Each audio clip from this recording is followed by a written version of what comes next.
드루킹은 지난 대선 당시 문재인 후보 지지율을 자신이 끌어올렸다고 자랑을 했습니다. 지난달 체포되기 직전에는 댓글 부대의 배후를 공개할 수 있다. 이런 글을 올리기도 했습니다. 정훈섭 기자입니다. 지난해 4월 24일 대선이 한창이던 당시 드루킹은 온라인 기사 여론 조작이 먹혀들고 있다는 글을 올립니다. 2주 가까이 됐는데 정말 성공적이었던 것 같다면서 두 번의 TV 토론으로 문재인이 2위 주자와 격차를 크게 벌렸는데 그 토론에 대한 여론을 우리가 만들었다고 주장합니다. 대선이 끝난 뒤에는 자신들이 온라인 여론을 압도적으로 점유해 대통령 지지율을 끌어올리고 있다고 주장하기도 합니다. 또 데이터를 이용해 온라인 여론 점유율이 곧 대통령 지지율이라고 주장하더니 네이버를 청소하러 가겠다면서 댓글 조작을 대놓고 암시하기도 했습니다. 지난달 14일엔 네이버 기사 댓글 조작의 배우로 지목되자 2017년 대선 댓글 부대의 진짜 배우가 누군지 아느냐? 진짜 까줄까? 라고 썼습니다. 또 너무 조급해하지 마라. 깨끗한 얼굴을 하고 뒤로는 더러운 짓 했던 이들이 뉴스 메인을 장식하면서 멘붕하게 해줄 날이 곧 올 거다. 라고도 썼습니다. 여론조작 댓글 부대의 존재는 물론 배우 인물의 존재도 암시하는 글입니다. 드루킹은 이 글을 올린 지 8일 만인 지난달 22일 경찰에 긴급 체포됐습니다. TV조선 정섭입니다. 드루킹 김모 씨는 지난해 7월 팟캐스트에서 자신을 네이버 카페 경제적 공진화를 위한 모임의 리더라고 소개했습니다.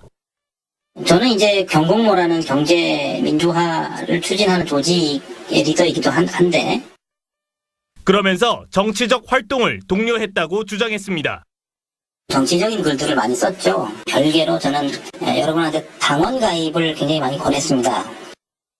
김 씨는 특히 포털 사이트 기사 댓글란에서 행동 요령을 강조했습니다.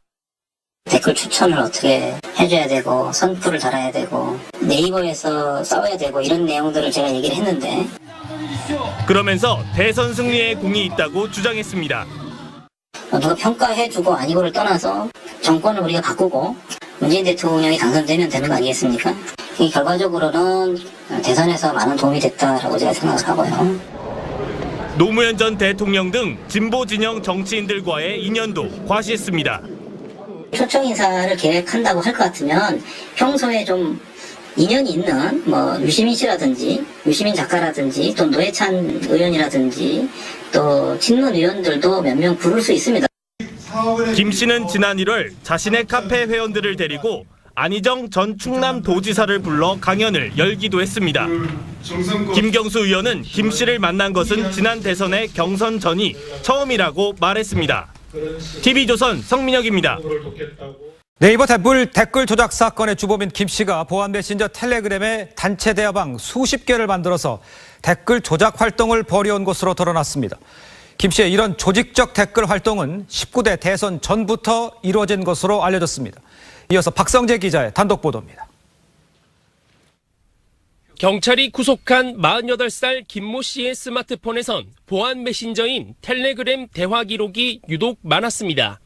현재까지 파악된 단체 대화방만 30여 개에 달하는 것으로 알려졌습니다. 60명에서 70명씩 그룹으로 지정돼 단순 합계로 따지면 대화 참여자만 2,000명 안팎에 이르는 셈입니다. 김 씨는 단체 대화방을 통해 온라인 여론과 대응 방향을 집중적으로 논의한 것으로 전해집니다. 경찰은 김 씨의 텔레그램 단체방을 통한 이 같은 활동이 19대 대선 이전까지 거슬러 올라가는 점에 주목하고 있습니다. 이번에 확인된 온라인 기사 댓글의 공감 횟수 조작 외에 또 다른 조직적인 여론 조작 시도 가능성도 배제하지 않고 있습니다. 경찰은 대화 참가자의 신원이 확보되는 대로 조사 확대 여부를 결정할 것으로 보입니다. 경찰은 조사 대상이 방대한 만큼 수사 인력을 늘려 정밀 검증 작업을 벌이고 있다고 밝혔습니다. TV조선 박성재입니다.